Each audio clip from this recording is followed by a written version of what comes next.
Bismillah ve salatu ve selamu ala Resulillah ve ala alihi ve sahbihi ve men vala. Muhammed ibn İsmail el-Bukhari rahmetullahi aleyhinin Sahih Bukhari namlı kitabıda bugün taharet hakkıga münasebetlik tüvendik babını okuyamiz. Bu babda Müslüman adam xalaq kirge vaqtida nemi deydi o deydi. Xalaq kelimesi ameliyatda Arapça söz. Asli kelib chiqishi so'zinki so'z tomiri Arapcha so'z. Buniki ma'nosi bo'sh o'rin, bo'sh joy degan bo'ladi. Keyin bunimda iste'mol ma'nosida o'birini yani suvxona, yani o'zining shu hojatni ravo qiladigan joy degandek ma'nolarda ishlatgan. Demak bu Uyg'ur tiliga arab tilidan o'zlashgan til qatoridagi til bo'ldi, so'z bo'ldi. İmam Bukhari rahmetullahi aleyh bu tövendeki hadiste 142. numaralık bu hadis. Bizge Adem hadis sözlep bergen dedi. Adem bir yerde bir adamın ismi. İmam Bukhari'nin ustazlarından Adem ibn Ebi İyas namıyla meşhur. Baş tercümal öttü. Bu Adem dedi bizge Şu'be hadis sözlep bergen dedi. Şu'be Abdülaziz ibn Suheyb diyen kişiden.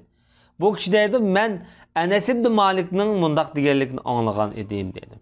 Demek bu Töt ravinin tercümalı başta hemmisinin tercümalı ötken. Bu isnadı ixcham töt isnadlı hadis buldu.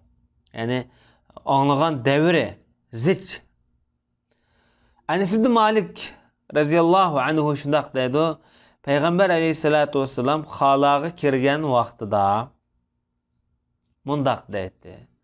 Ey Allah özleri bilen kişi ve erkek şeytanlardan panah dileyme dedi. Bunu bir kısım ulemalar her kandak yamallıktan, musibettin, balay afettin panah dileyme deb tefsir kılganlarmı var. Ama bu hadisni İbn Ar'ara degan alim Şu'bedin mutabak kılgan dedik. Yani ergeçken bu hadiske, yani başka şekilden demekçi de. Gondar degan adam Şu'bedin rivayet kılıp başta dakhala kelimesini işletken bolsa, miyada ata kelimesini işletken. Ya xalaq kelsa deb.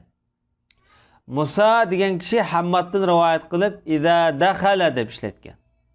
Said ibn Zeyd bizga Abdülaziz hadis so'zlab berib iza arada, yani kirmekçi bolsa, irada qilsa deb işletken.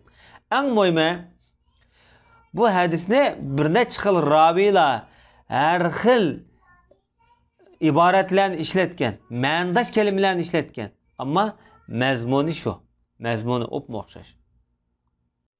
Nemishqa bu xalaq kelgan vaqtida kishi va erkak shaytonlarning yomonligidan panoh tilaydigan duo eskartilgan desa, birinchi elbet qilgan vaqtida bizniki har qanday bir ishimizni bir Xudoga bog'lash.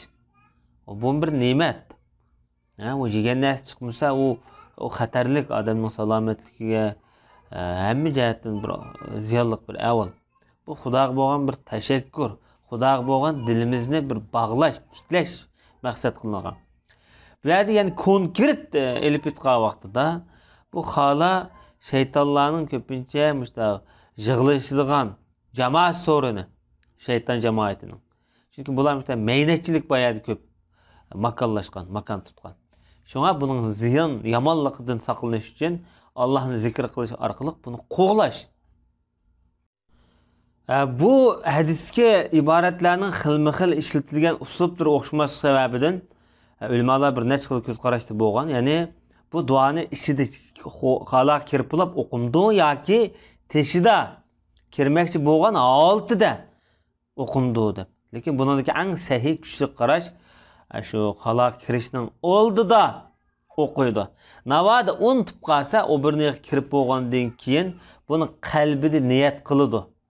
Xiyoliga keltiradi, o'ylaydi, jazm qiladi, ammo tilda zikr qilmaydi.